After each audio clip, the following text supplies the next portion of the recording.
व्यावहारिक बातें आपके सामने रखना चाहता हूं। इस नाजुक अवस्था में ध्यान देने योग्य कुछ व्यावहारिक बातें, कुछ प्रैक्टिकल बातें मैं आपके सामने रखना चाहता हूं। सबसे पहली बात यह है, ये मत कहिए कि मैं बूढ़ा हो गया हूं, मैं बूढ़ी हो गई हूं।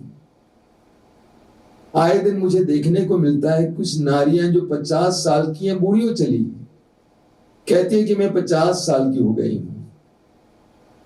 ईश्वर के राज्य में कोई भी कभी बूढ़ा नहीं होता, बूढ़ी नहीं होता है। ईश्वर के राज्य में हर पेड़ हर मौसम में फल देता है।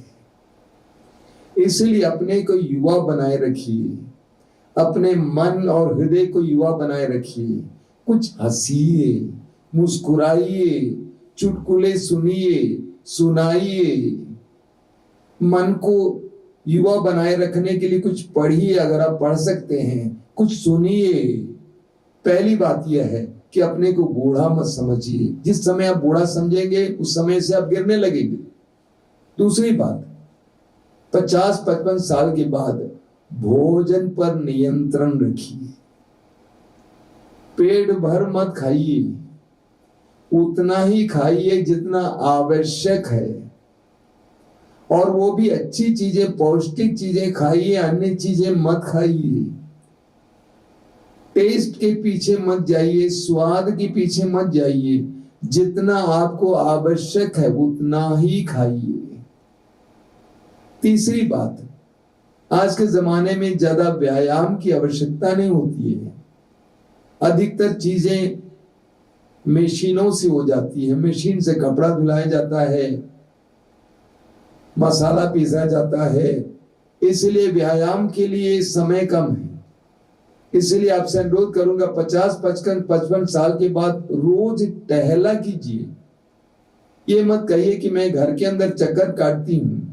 घर के अंदर चक्कर काटना काफी नहीं है, आपको लंबे लंबे कद लेकर टहलना जरूरी है। टहलिए।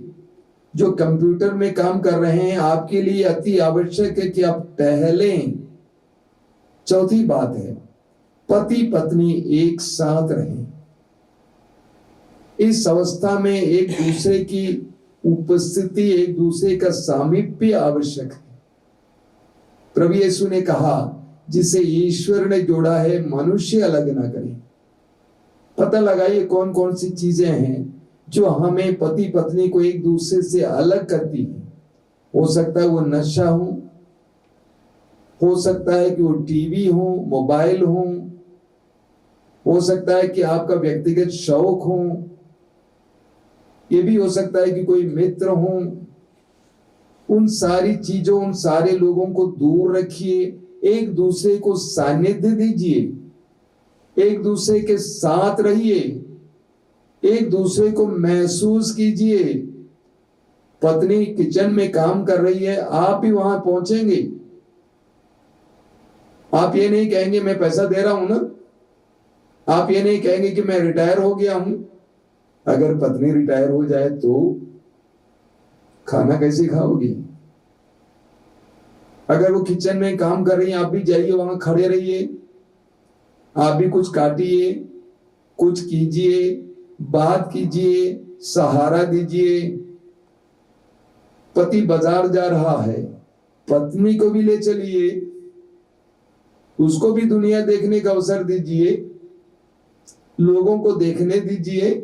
आप दोनों से उनको आदर्श पाने दीजिए, प्रेरणा पाने दीजिए। एक साथ बाजार जाइए। कई पति अपनी पत्नियों को खानसामा समझते हैं, धोबी समझते हैं।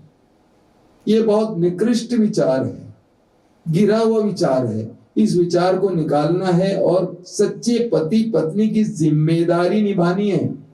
मैंने कहा ये अवस्था नाजुक अवस्था है। अगली बात है, अपने संसार को बड़ा कीजिए। पति पत्नी दोनों मिलकर अपने संसार को बड़ा कीजिए। 2 बच्चों के लिए, 3 बच्चों के लिए जीना कोई जीवन नहीं होता है। 2 बच्चों, 3 बच्चों के लिए जीना कोई जीवन नहीं होता है। आप यीशु के शिष्य हैं।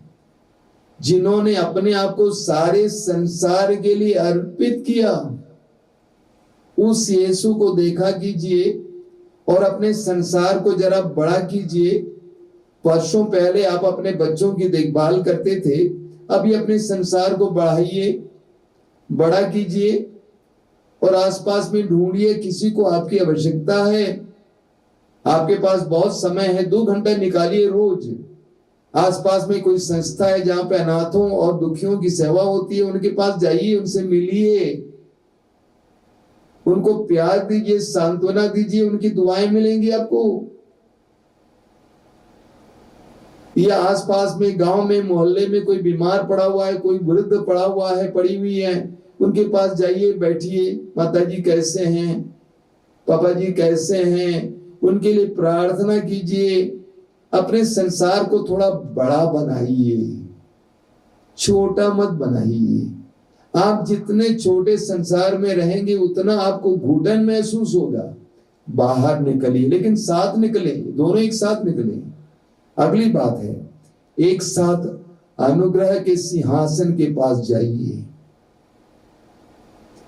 एक साथ प्रार्थना के लिए अनुग्रह के सिंहासन के पास जाइए। तो मत कहिए कि हमारे बीच में तालमेल नहीं है तो क्या करें, जाइए प्रार्थना के लिए। एक साथ प्रार्थना में बैठिए, एक साथ गिरजाघर जाइए, अपने घर में प्रार्थना कीजिए, प्रार्थना में एक साथ बैठिए। प्रार्थना के द्वारा आपसी तालमेल की कमी सही हो जाएगा। एक साथ बैठकर प्रार्थना कीजिए। अपने लिए मत मांगिए, केवल अपने बच्चों के लिए मत मांगिए, उनके बच्चों के लिए मत मांगिए, संसार भर के लोगों के लिए मांगिए। इस तरह आप दोनों को संसार बड़ा हो जाएगा और आपके अंदर संसार के प्रति, लोगों के प्रति प्यार जगेगा। प्रार्थना में समय बिताइए एक साथ।